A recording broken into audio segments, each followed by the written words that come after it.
What's up, my friend? Welcome back to another video. And so today I wanted to walk you through my 6-step melody writing formula. This is my personal process that I've been using for years and years. And a lot of people think the craft of melody writing isn't really one that you can break down into simple steps. It's more of one that you just are born with. You kind of have an innate gift for writing melodies. And while that can be true, like I think some people write melodies better than others, there are certain common things and devices that are applicable to most melodies. And so I wanted to break those down into a really simple framework that you can follow and then apply to your own music. And hopefully by the end of this video, you'll get a good sense of what those are and how you can use them and apply them to your own melody writing. Now, one of the big reasons I'm making this video is because at the time of this recording, I just released a brand new composing course called Composing with Color. And so this is my start to finish program for how to write music that actually tells a story, moves your audience and listeners, and just really makes a timeless mark in the world of music. You know, a lot of people are maybe dissatisfied with their music because it doesn't sound very lively, and it ends up feeling static and lifeless. And so this course is kind of my solution to that, and really just helping you take your compositions to the next level. So as a result of making this course, I wanted to give you a completely free preview of that course. This is one of my favorite videos from there, and I hope you enjoy it. And again, it's all about my personal process for melody writing. So without further ado, let's kind of dive on in. Let's jump into the steps, and I'll see you on the other side. All right, my friend, welcome back to the next video. So here we are going to dive straight into it, the art of melody writing formula. All right, so I'm going to give you a 6-step process of how you can approach melody writing. And at the same time, it's going to give you the flexibility to basically create your own melodies. But you know, it's always nice to have some sort of framework or guideline to follow. So at least you have some foundational guidelines and steps that you can actually apply while you're writing, right? So here's the basic 6-step formula. Number 1 is to choose your scale. All right, so is it going to be D major, F minor, etc. Number 2, choose your chord progression. And you might be thinking, what? That's kind of weird. I thought we are just talking about melody in this module, but this plays a very important role. So I'm going to get into that in a little bit. Number 3 is to choose a chord tone for each chord change. So where do you want to change the chord? Is it once per bar? Well, if it is, then the melody should probably do something there as well. Number 4, choose a rhythm to fill in each beat, so the remaining beats, with more chord tones. Step 5 is to add rhythmic variety for interest. And number 6 is to add non-chord tones. All right, so if that sounds like a bunch of gibberish, right now, don't worry, we're gonna get into it a little bit more. So step number 1 is to choose your scale, right? So the scale will serve as the basis of your melodic note choices. Makes sense, right? If I'm in the key of C major, then that's most likely going to limit me to 7 different notes that I can choose from to create my melody from. That's going to eliminate all the black notes for the most part, and it's going to leave me with a nice blank slate that I can draw from all the white notes because I'm in the key of C major. So I would recommend going with either major or minor. It's just simpler this way, and the majority of music relies on either one. And so melodies that use notes of your desired scale tend to sound more consonant or comfortable compared to ones that don't, or non-diatonic, right? So for example, if I sang an F sharp in the key of C major, I can play that for you actually. Da, da, right? Something just sounds wrong about that, right? So whenever you choose notes that are belonging to the scale, it just makes a lot more sense and it feels more comfortable. Like I could just play this on the keyboard too. You can just hear that it kind of rubs the wrong way in a way, right? So yeah, you use notes of your desired scale. And so in other words, you want to determine the key of your piece or your section and then use that as the basis for your composition. It makes things so much easier. So again, if you use C major, then more than likely you'll be using the notes of C major in your melody. All right, let's move on to step number 2, which is to then choose the chord progression. And again, once you've determined your key or your scale, now we're going to move on to the chords themselves. And so this simple harmonic foundation will establish the core notes that your melody should be following. It could be super, super simple, and we're going to do that for the sake of this example, but this, you could have a more complicated one as well. But yeah, I would just encourage you not to worry about anything complex, because I'd rather start simple and then add some complexity as necessary, because it's always nice to start a little bit simpler, get the basic idea down, and then move on from there. So for example, we could have a 1-5-6-4 progression, or C, G, A minor, F major progression, which is super simple, but it's very easy to build from. And so here's what that would look like in context. So let me just play these 4 chords for you. C major, G major, A minor, F major. So one more time.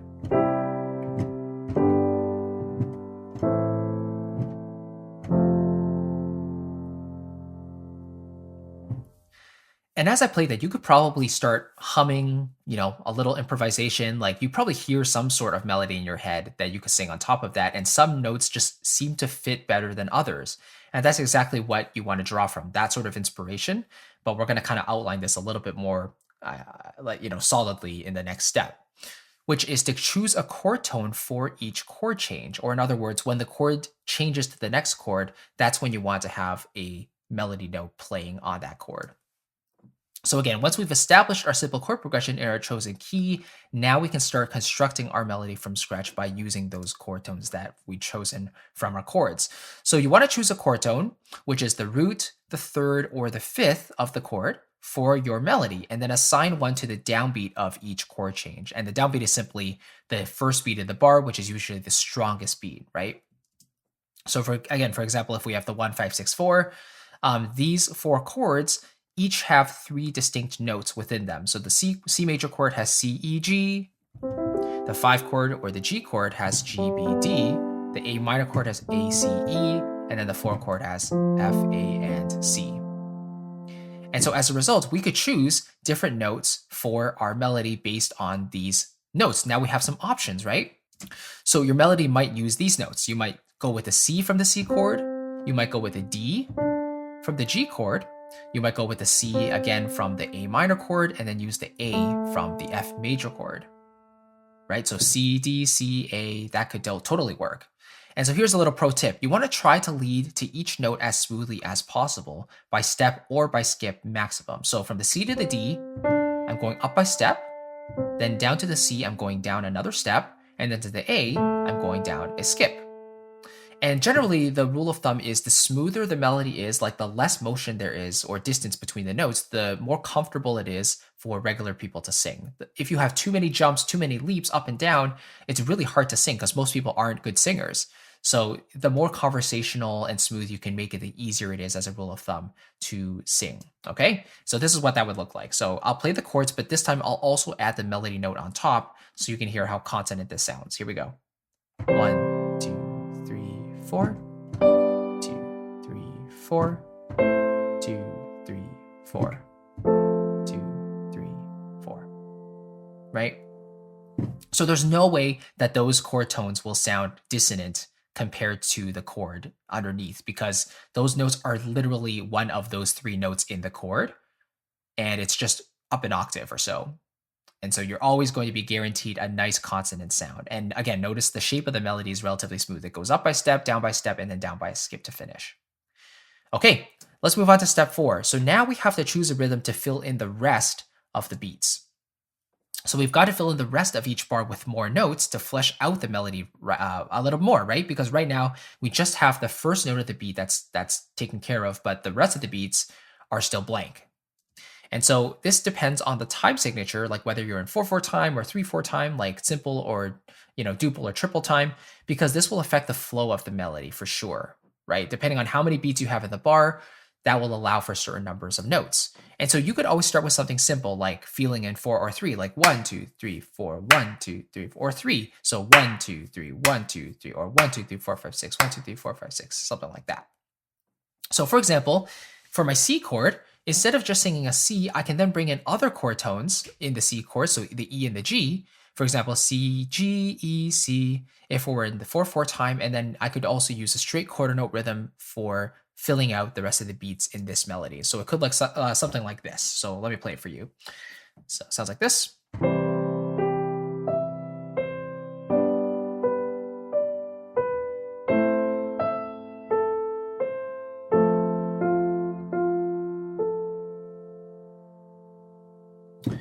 Right, so you notice the first note of each bar is still the same as the notes I chose in the previous slide, but now all I've done is I've taken the other chord tones of each bar or of each beat, and I've essentially spread them out to fill in beats 2, 3, and 4.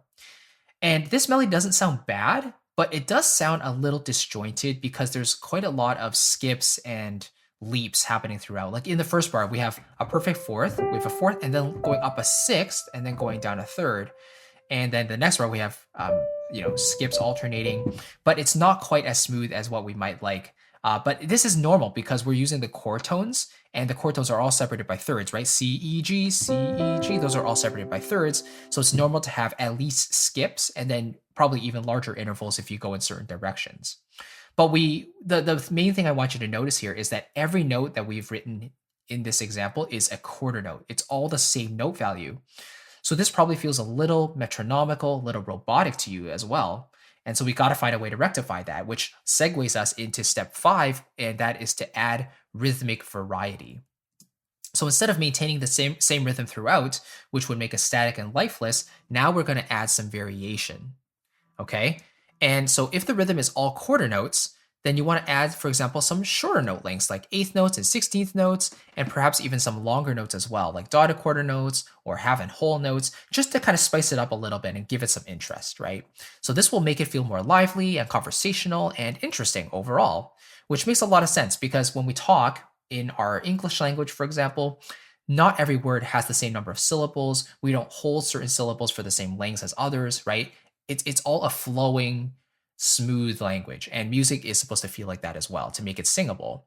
And so this might result in you adding or removing certain notes to accommodate for your new rhythm, but that's totally fine. So as an example, this is what this might look like. Okay, let me play it for you really quickly.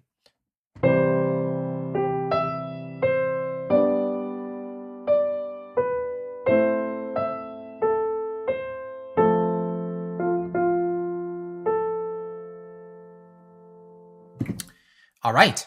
So notice how in the first bar, I have a dotted quarter followed by an 8th note, which is 1.5 beats followed by half a beat. So that constitutes the first 2 beats of the bar. And then in the second bar, I brought in a half note, so double the length of the quarter note. And then in the third bar, I left it alone, all the quarter notes. And then the fourth bar, again, I have that dotted quarter with 8th rhythm, but I replicated it in beats 3 and 4 as well. So this works because bar 3 is surrounded by different rhythms as well. Like bars 2 and bars 4, those have totally different rhythms compared to bar 3. And so the contrast is what makes bar 3 more appropriate, having those straight quarter notes to balance out the more rhythmic variation happening in the other bars, right? But this is just one example that you can switch up certain rhythms, okay? This makes it feel a lot better and a lot more fun and more interesting. I hope you would agree. And then step number 6 is to address the notes themselves a little bit deeper, and that is to add non-chord tones. So the final step is to create moments of tension and release using non-chord tones. And those are basically just any note that does not belong to the chord of the moment, right? So you might find yourself replacing certain chord tones or adding the non-chord tones in between, which then can influence your rhythm again for your melody. Here's a little pro tip. You want to try to resolve these non-chord tones smoothly to your chord tone of choice. So whatever note you choose, you want to go up or down to the next chord tone pretty smoothly. Because those non-chord tones are naturally weaker, usually on weaker beats, so they kind of want to lead smoothly to a strong resolution. So to give you that example, I've taken some of the notes from the previous slide and I have adjusted them to be non-chord tones instead, or notes that don't belong to the chord that we're playing in the left hand or in the harmony. And so that will sound like this.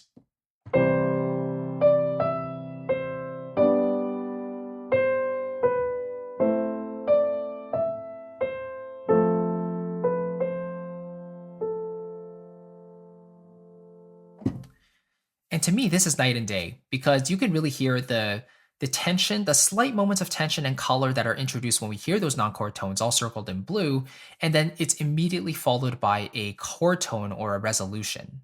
And so this is really nice. It makes us feel that those resolutions are earned because we were given moments of tension and kind of uncertainty for a split second, right?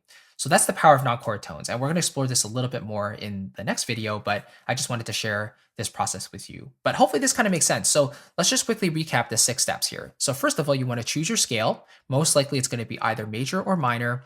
And then you want to choose your chord progression based on that scale. So again, our example here was C major, G major, A minor, and F major. And that gives us some options for what notes we can use in our melody.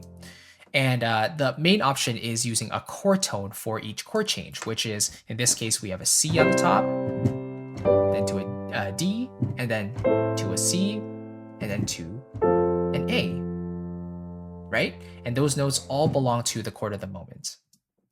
And then you want to choose a rhythm to fill in the rest of the beats with chord tones. So here, now we're filling in beats 2, 3, and 4 with chord tones. So it sounds like this.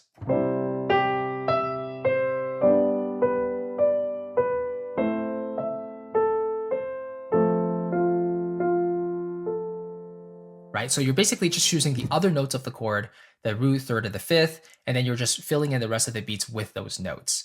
But again, the problem here is that the rhythm is so static, it's all the same note value. So now we want to switch it up a little bit by adding rhythmic variety. And so this can now sound like this.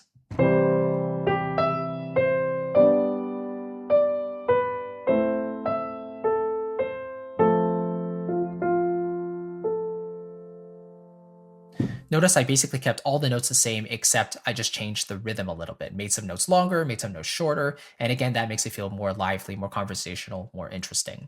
And the sixth and finally is to add non-chord tones. So I took some of those chord tones, I rearranged them a little bit so they led smoothly to the next chord tone, and it sounds like this.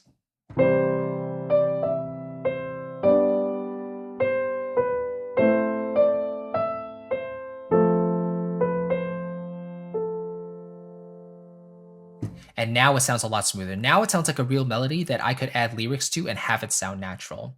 And that's the idea. So definitely treat this formula as sort of a guideline, right? You definitely don't want to just follow it blindly, but it's a really fun thing to experiment with and practice. So I would highly recommend you take this. If you are confused about any steps, let me know underneath. But also, if you found one step particularly interesting or intriguing, let me know as well. Which one kind of stood out to you, and which one do you want to consider trying in your next melody, or which one maybe you haven't considered? I would love to know. But that being said, let me jump into the next video where we'll dive into non-chord tones just a little bit more to flesh them out. All right, my friend, we have made it to the end. Thank you so much for watching, and I hope this process made sense to you. If you're still confused at all, feel free to take this 6-step process and apply it and practice it step by step, and you will see those improvements in your melodies. I guarantee it. It's just like doing reps at the gym, right? Like the more you put on, the more weight you have, progressive overload, right? And if you do it consistently, you will see those results over time, and music is really no exception. So if you're interested in the full composing system, right, this is just one aspect of it, melody writing, but there's also harmony, there's also form and structure, and then how do you draw from different styles and incorporate them to create your own style. Everything is covered in my full Composing with Color program. If you want to check that out, you can grab it down below in the description box. It's the first link there, and you can read about all the details and grab it at the intro price at the best deal while it's active and available as well. And also, if you want to grab something to go and help you with your music immediately, I would love to give you my 5 steps to writing thematic music in the style of Disney and Nintendo guide. It's completely free, and it goes over some practical steps that you can use to make your music sound adventurous and light and magical and all that stuff that creates those positive emotions in a lot of listeners. And so yeah, I wanted to give it to you. It's also down in the description box. If you click it there, you can grab it right away, and it's my gift to you for watching this video today. So thank you so much. I'll catch you in the next video, and I'll see you very soon. Take care. Bye-bye.